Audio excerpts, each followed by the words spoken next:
Okay, so in this video, I'm going to share a few minutes of advice that I wish I knew when I was a brand new fishing guide. And hopefully, if you're in a similar situation, it can kind of help you out too. So, the first thing that I wish I knew is that you don't have to be the number one in your area. Like, you don't actually have to be the best fisherman. And I spent a lot of time like worried about if I was good enough or not. And basically, like, in order to even like start, like to actually start running charters, I had to take a huge leap of faith. And I'm just like, well, it all kind of started with smallmouth bass because that's what I was really confident in. And oh, my spot lock just came out. Here, let me. I just don't want to be facing into the wind, or else it's going to make the mic sound really bad. There we go. Love my Minn Kota. But anyways, I felt really confident in my ability to catch smallmouth bass. So that's how I started. And then it kind of sprung into other things like, salmon and trout, which I didn't feel like I was amazing at. Like, I was pretty good. But I'd look at these other guys and I'm like, man, like they're just like so much better at it than me. And they had like these big, beautiful fiberglass boats and everything. And then, like I'm out here in my Lund Alaskan, which like nothing wrong with it. I love it. But it's like, I was just looking at them and I'm like, how can I be as good as them? Like they've been doing it, they're 60 years old. They've been doing it for 40 years longer than me. What the heck?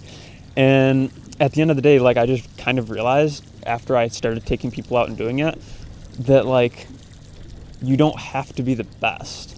And like I know that sounds really weird, but hopefully you understand what I'm trying to say by that. You just have to be good enough to give people their money's worth and to make sure that they have a good time.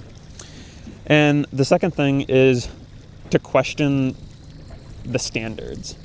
And when I say to question the standards, I mean like just like industry norms. Like maybe you always have to go out and like fish in the same area or whatever, or like whatever your little local weird things are. Like just be like, well, do we really actually have to fish this same hole the whole time, or can we just like move around? Or like maybe you always go out fishing in the mornings and it's like, okay, well, do we really have to always fish in the mornings, or can we also fish in evenings too? And it's just things like that, like where you question the normal. And there's been a lot of times where I've questioned the normal and been like, no, that's kind of silly. And then I try to do it my own way.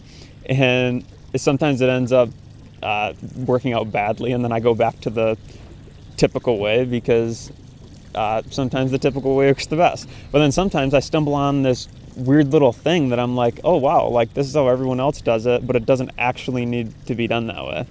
So that's the second thing, is question the requirements, or like the normal, and see like if they're actually requirements, and try your own thing sometimes.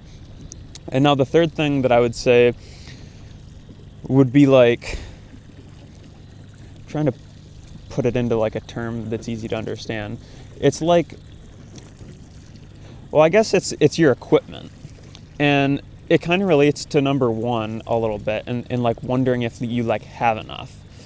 And it's like, again, you don't need a bunch of crazy stuff, like especially boats. I guess that's really like what it comes down to, is like number one, like the first thing I talked about was like questioning your abilities, but like the third thing is like questioning your gear. And like you don't need this, crazy, multi-$100,000 boat, with all these boat payments and everything, because like if anything, that's just going to weigh you down. Like I've saw lots and lots of people just get these boats that like, yeah, they look great. Like, and if you want a good boat for your own reasons and stuff, or not a good boat, but like an extravagant boat, I guess. If you want it for your own reasons, then like, great, that's amazing. Like you should go do that if that's what you want, but don't do it just because you think it's a requirement to like be in the business. Because like there's lots of people that I see that run, when I was getting into it, I'm like, oh man, I'm out here in my, 17-foot aluminum boat with a 60 horse tiller steer. Like I felt like a redneck doing it. But then I started to see like what some other people do, and I'm like, wow, they actually have like less of a setup than me, and like they still run quite a few trips. So then I just started to see, I'm like, oh, like you don't need all this crazy gear and stuff actually. So you basically just need enough to like get out there, be safe, and get the job done really at the end of the day. And yeah, those are like 3 biggest things that I wish I would have like figured out and realized sooner.